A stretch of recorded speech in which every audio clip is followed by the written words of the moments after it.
ছেলে আবার মস্ত বড় মস্ত অফিসার। বৃদ্ধাশ্রম নিয়ে কয়েক বছর আগে গান গেয়েছিলেন জনপ্রিয় গায়ক নচিকেতা। ওই গানের প্রতিটি কথাই হুবহু মিলে গেছে ষাটোর্ধ্ব শর্মিষ্ঠা মুস্তাফির জীবনের সঙ্গে। কলকাতার হাতিবাগানে তার বাড়ি রয়েছে, কিন্তু ওই বাড়িতে ছেলে বৌমার জায়গা হয়েছে, কিন্তু মায়ের থাকার জায়গা হয়নি।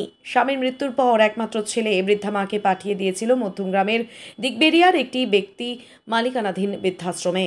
ওই বৃদ্ধাশ্রমে জীবনের বাকি দিনটা কোনো রকমে কাটিয়ে দেবেন ভেবেছিলেন কলকাতার হাতিবাগানের বাসিন্দা শর্মিষ্ঠা মুস্তাফি। তার বয়স এখন ষাটোর্ধ্ব, কিন্তু বৃদ্ধাশ্রমে এসেও বিপত্তি পিছু ছাড়েনি শর্মিষ্ঠা দেবীর।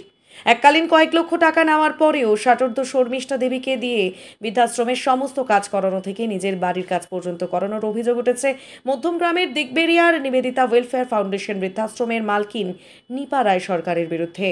শুধু তাই নয়, পরিচারিকার কাজ করতে অস্বীকার করায় মারধর সহ প্রাণে মারার হুমকির মুখে পড়তে হয়েছে শর্মিষ্ঠাকে। প্রতিদিন ২০ জাতীয় ট্যাবলেট সিজোপিন 100 mg খাইয়ে প্রাণে মারার চেষ্টার অভিযোগ রয়েছে বৃদ্ধাশ্রমের মালকিনের বিরুদ্ধে। শেষে বিপদ বুঝে দিন ৩ আগে ওই বৃদ্ধাশ্রম থেকে পালিয়ে এসে মধ্যমগ্রাম থানার পুলিশের কাছে বৃদ্ধাশ্রমের মালকিন নিপা রায় সরকারের বিরুদ্ধে অভিযোগ দায়ের করেন শর্মিষ্ঠা দেবী। যদিও সমস্ত অভিযোগ অস্বীকার করেছেন নিপা রায় সরকার। অভিযোগ, নিপা রায় সরকারকে ডেকে পুলিশ জিজ্ঞাসাবাদ করলেও পরবর্তীতে তাকে ছেড়ে দেওয়া হয়। অবশেষে অসহায় বৃদ্ধা শর্মিষ্ঠা দেবী বারাসাত পুলিশ সুপারের দ্বারস্থ হয়। তবে শর্মিষ্ঠা দেবীর কথায় সেখানেও তিনি কোনো সুরাহা পাননি।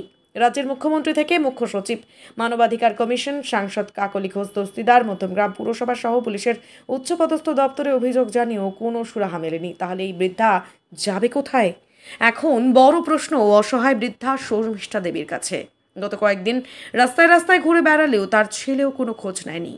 আবাসিক বৃদ্ধাকে জোর করে বৃদ্ধাশ্রমের কাজ করানো থেকে বাড়িতে কাজ করানোর মতো অভিযোগ থাকলেও পুলিশ প্রশাসন এখনো পর্যন্ত কোনো পদক্ষেপ নেয়নি বলেই শর্মিষ্ঠা দেবী অভিযোগ করেন সংবাদ মাধ্যমের সামনে। আমি প্রথম থেকে বলছি, 2021-এর ডিসেম্বর মাসে আমি হোমে আসি। তখন মান্থলি ছিলাম, আমি 6,000 টাকা মান্থলি ছিলাম। তখন আমার সঙ্গে খুবই ভালো ব্যবহার করা হতো। প্রথম খুবই ভালো ব্যবহার করা হয়েছে। তারপরে আস্তে আস্তে 2022-এর জুন জুলাই নাগাদ আমার ছেলে চেতন দত্ত মুস্তাফি আমাকে এককালীন করে দেয় 2,40,000 টাকা দিয়ে। তারপর 2,40,000 টাকা দিয়ে এককালীন করে দেওয়ার ফলে তারপরে প্রথম দিন 15 করে ভালো ছিলাম। তারপরে সমস্ত কাজ, হোমের বাসন মাজা, তারপরে তরকারি কাটা, রুটি করা, সমস্ত কাজগুলো আমাকে দিয়ে করানো হতো। এছাড়া ইদানিং আমাকে দিয়ে, এমনকি যখন আমাকে ওনার বাড়ি, নিপা রায় সরকার যিনি হোমের মালিক, তিনি যখন ওনার বাড়িতে আমায় নিয়ে গেছিলেন নিউ ব্যারাকপুরে, তখনও হোমের সব কাজ করতাম। রান্না বান্না থেকে আরম্ভ করে সব কাজ করতাম, বাসন মাজতাম, সব করতাম। প্লাস ওনার ঘর পরিষ্কার অবধি আমাকে দিয়ে করিয়েছেন উনি। এর সাক্ষী আছে, ওখানেই একজন আছেন, 2023-এ উনি একটা কেস করেছিলেন, সিদ্ধার্থ দত্ত, স্বপ্না সিনহা দত্ত, ওনারা হাজব্যান্ড ওয়াইফ। ওনারা এখনও ওই বাড়িতে আছেন, আপনারা খোঁজ করলে পাবেন। নিউ ব্যারাকপুরে সতীন সেন নগর লেনে ওনার বাড়ি। 166 খুব সম্ভবত, আমি যদি ভুল না করি, কি 165 হবে ওনার অ্যাড্রেস। ওখানে গেলে আপনারা এদের সঙ্গে কথা বললেও আরও ডিটেলে পেয়ে যাবেন। এরপর থেকে ইদানিং আবার নিউ ব্যারাকপুর থেকে যখন আমি বাদু দিকবেরিয়ায় আবার ফিরে আসলাম, তখন আমাকে পেশেন্টের কাজ অবধি করানো হয়েছে। পেশেন্টের নোংরা ঘাঁটা, পেশেন্টের নোংরা জামাকাপড় কাচা, পেশেন্ট পরিষ্কার করা, সমস্ত কিছু আমাকে করানো হতো। তারপরে দেখতাম আমি খাবার খাওয়ার পরে আমার শরীরটা কীরকম দুর্বল হয়ে যাচ্ছে, ঘুমিয়ে পড়ছি, কীরকম একটা অসুস্থ হয়ে যাচ্ছি আমি। দিনে দিনে আমার শরীর অবনতির দিকে যেতে থাকে। তো তার ফলে তখন আমি বুঝতে পারিনি, পরে চিন্তা করে দেখলাম যে এখানে সিজোফিন নামক একটা ওষুধ আমাকে দুটো করে দেওয়া হতো। সিজোফিন 100 আমাকে দিনে 2 করে দেওয়া হতো, যার জন্য আমি এখন আরও একটু অসুস্থও রয়েছি। আমি বেশিক্ষণ দাঁড়াতেও পারি না। তো যাই হোক, আমার এখন এই হোমের কিছু পুরনো স্টাফ, তাদের দয়াতে আমি বেঁচে আছি। তাদের যখন এই হোম থেকে ছাড়িয়ে দেওয়ার ব্যবস্থা করা হলো, নতুন হোম যখন নিলেন, তখন পুরনো স্টাফ সব বাদ দিয়ে দিলেন উনি। তখন আমি দেখলাম যে না, আমার বিপদ তাই বেড়ে গেছে। কারণ আমার যারা বাঁচানোর সঙ্গী, তারা যদি চলে যায় তাহলে তো আমাকে মারার ওনার পক্ষে খুব সুবিধে হয়ে যাবে। সেই জন্য তখন আমি যেদিনকে ওনারা শিফট করেন সেদিন গেট খোলা ছিল, আমি সেই সুযোগে পালিয়ে যাই এবং পালিয়ে আমি একজন স্টাফের বাড়িতেই আশ্রয় পেয়েছি। আমি আপাতত এখন সেখানেই থাকি। কেন আপনাকে খুন করবে কেন?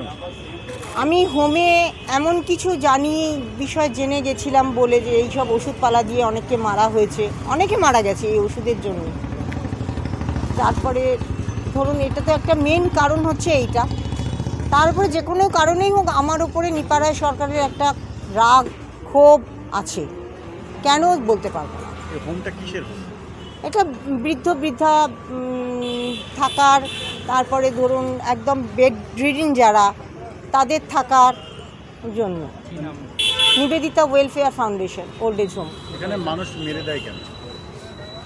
শুনুন, আমার বুদ্ধিতে যেটা মনে হয় যে এককালীন টাকা নিয়ে নেওয়ার পরে ওনাদের কাছ থেকে তো আর পার্টির কাছ থেকে তো আর কিছু পাওয়ার নেই। মান্থলি হলে প্রতি মাসে একটা টাকা আসার ব্যাপার থাকে, সেটা একটা কারণ হতে পারে। এককালীন টাকা দেওয়ার ফলেই তো আমার হচ্ছে, এককালীন না দিলে তো আমার এই অসুবিধাটা হতো না। আমার ছেলে ওনার সঙ্গে মিলিত,